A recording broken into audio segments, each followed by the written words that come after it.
하나님 말씀 여호수아 18장 우리 묵상 본문은 1절에서 28절까지인데 우리 합독은 1절에서 4절 그리고 6절 한 절 말씀만 우리 합독합니다. 구약성경 346페이지입니다. 346페이지 여호수아 18장 1절입니다.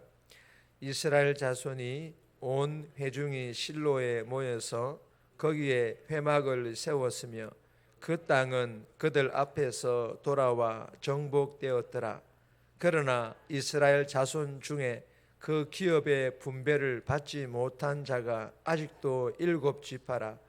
여호수아가 이스라엘 자손에게 이르되 너희가 너희 조상의 하나님 여호와께서 너희에게 주신 땅을 점령하러 가기를 어느 때까지 지체하겠느냐. 너희는 각 지파에 3사람씩 선정하라. 내가 그들을 보내리니 그들은 일어나서 그 땅에 두루 다니며 그들의 기업에 따라 그 땅을 그려 가지고 내게로 돌아올 것이라. 6절입니다. 그 땅을 7부분으로 그려서 이곳 내게로 가져오라. 그러면 내가 여기서 너희를 위하여 우리 하나님 여호와 앞에서 제비를 뽑으리라. 아멘. 오늘 이 본문의 제목은 어느 때까지 지체하겠느냐, 어느 때까지 지체하겠느냐. 여러분, 오늘 이 본문은 7지파의 소극적인 태도로 지연되었던 가나안 본토의 기업 분배가 회막 이전과 함께 다시 시작됩니다. 그리고 첫 번째 르우벤 지파도 아닌 영적 장자인 유다 지파도 아닌 가장 먼저 베냐민 지파가 제비 뽑기를 받습니다. 그리고 남은 기업을 받는다라는 그런 내용의 본문입니다. 오늘 이 본문을 통해서 우리에게 주시는 첫 번째 교훈입니다. 사명을 회복하라. 사명을 회복할 것을 우리에게 교훈합니다. 1절 말씀, 6절 말씀, 8절 말씀, 10절 말씀, 이 네 말씀이 사명을 회복하라라는 그런 교훈을 주는 말씀입니다. 1절 말씀만 보겠습니다. 이스라엘 자손의 온 회중이 실로에 모여서 거기에 회막을 세웠으며 그 땅은 그들 앞에서 돌아와 정복되었더라. 여러분, 이 1절의 실로는 가나안 중심부의 도시를 말합니다. 그리고 회막은 광야에서 언제든지 이동하더라도 함께 이동하면서 즉 움직여서 설치할 수 있는 성전, 즉 지금의 교회를 의미합니다. 1절에 보시면 온 회중이 실로에 모여서 거기에 회막을 세웠으며, 여러분, 이스라엘 백성들이 요단 근처 길갈에 있던 회막을 이제 가나안 중심부인 실로에 세웁니다. 여러분, 이 본문 당시에 이스라엘 민족과 백성들에게 이 회막은 정말 중요한 의미를 가지고 있지 않았습니까? 이스라엘 백성들이 광야 생활할 때 동서남북 3개 지파가 위치하고 있었고 그 중앙에 바로 회막이 세워지지 않았습니까? 이동할 때도 마찬가지로 그 중심에 회막이 위치하여 함께 이동하지 않았습니까? 이처럼 이스라엘 백성들은 회막 중심의 믿음 생활, 즉 교회 중심의 믿음 생활, 아니 삶 자체가 회막 중심, 교회 중심이었다라는 것입니다. 이러한 회막이 이제 가나안 중심부인 실로에 세웠다라는 것은 가나안 주요 거점이 정복되었다라는 것이며, 이제 이 실로에서부터 아직 정복하지 못한 가나안 완전 정복의 대업을 이루겠다라는 아주 강한 의지를 표현하고 있는 그런 말씀입니다. 그리고 6절 말씀과 8절 말씀과 10절 말씀에 보시면 성막 앞에서, 즉 하나님 앞에서 제비를 뽑아 땅 분배를 하는 것은 이 일, 즉 가나안 정복은 하나님의 뜻대로 이루어지고 있음을, 그리고 이 땅 분배도 하나님의 뜻대로 공정하게 이루어지고 있음을 확인시키는 그런 말씀입니다. 그리고 무엇보다 더 중요한 영적인 의미는요, 가나안 정복과 땅 분배는 이 일, 가나안 분배하는 일과 땅 분배하는 이 일은 이스라엘 백성들에게 하나님께서 주신 약속이자 사명인데 너무 오랫동안 이루어지다 보니까 점점 잊혀져 가고 있자 하나님께서 이 이스라엘 백성들에게 이 약속과 사명은 잊어서는 안 된다라는 것이라며 다시 한 번 더 하나님의 약속과 그들에게 주신 사명을 상기시켜주는, 일깨워주는 그런 영적인 의미의 말씀입니다. 사랑하는 여러분, 우리들에게도 동일한 교훈을 하십니다. 교회 중심의 믿음 생활 잘할 수 있기를 주님의 이름으로 소망합니다. 그리고 하나님께 주신 가정에서의 사명, 직장에서의 사명, 미지근한 믿음 생활로 성공을 위하여 세상을 쫓아가다 보니 잊고 있었다라면 이 새벽에 말씀과 기도를 통하여 또한 회복할 수 있기를 주님의 이름으로 부탁드립니다.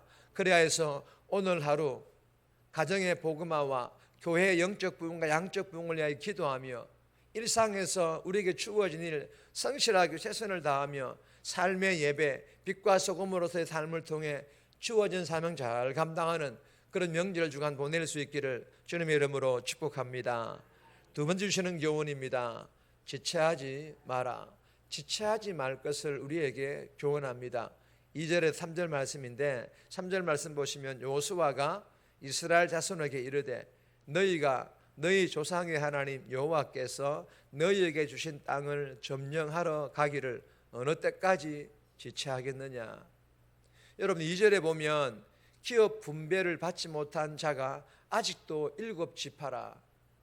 여러분 이스라엘 백성들이 가나안 땅에 대한 주도권을 거의 장악한 상황인데도 아직 7지파가 기업을 받지 못했습니다. 이유가 무엇입니까? 3절에 보시면 어느 때까지 지체하겠느냐. 이 7지파들이 지체했기 때문이라는 것입니다.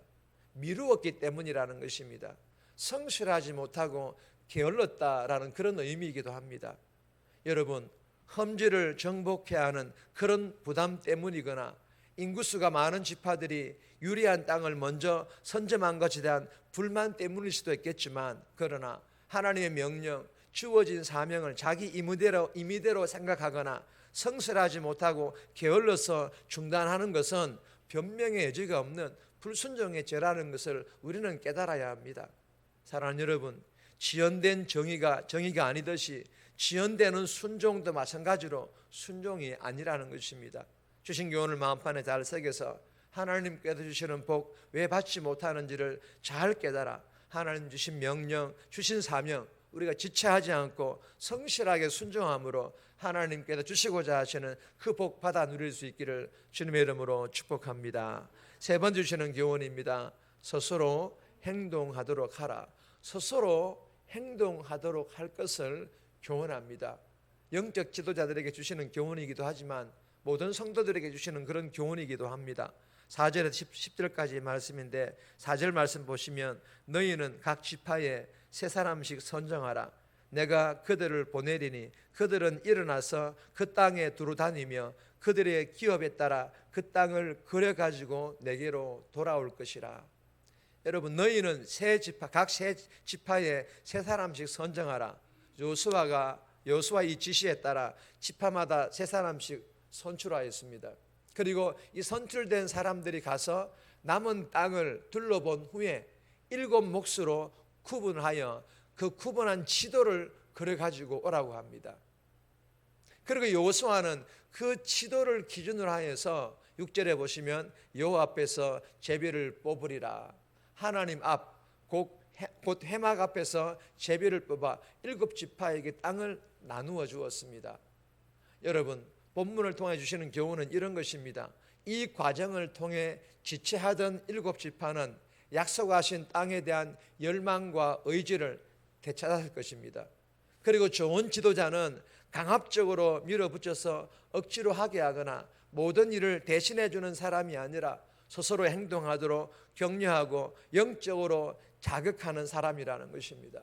부족한 종과 모든 중직들이 전도회와 모든 부서의 장들이 스스로 행동하도록 격려하고 영적으로 자극을 주는 이러한 영적 지도자, 리더가 다 되시기를 그리하여서 우리 대명교회가 모든 부서뿐만 아니라 교육부서가 건강한 부서 또한 우리 대명교회가 건강한 교회로 함께 세워갈 수 있기를 주님의 이름으로 소망합니다.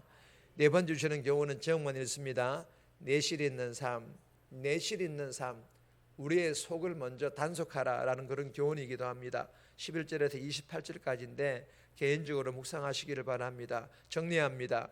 교회의 부흥을 위해 기도함으로 교회 중심의 믿음 생활하고 미지근한 믿음 생활과 바쁘다는 핑계로 잊어버린 사명을 회복하여 빛과 소금으로서의 삶을 살아가며 사명 감당하게 해달라고, 지체하지 않고 성실하게 순종함으로 하나님께 주시는 복 받아 누리게 하시고 스스로 행동하도록 격려하고 영적 자극을 주는 그런 영적 지도자 리더들이 되어지게 해달라고 이 새벽에 기도하며 오늘 하루 이번 한 주간 살아갈 수 있기를 주님의 이름으로 부탁드립니다.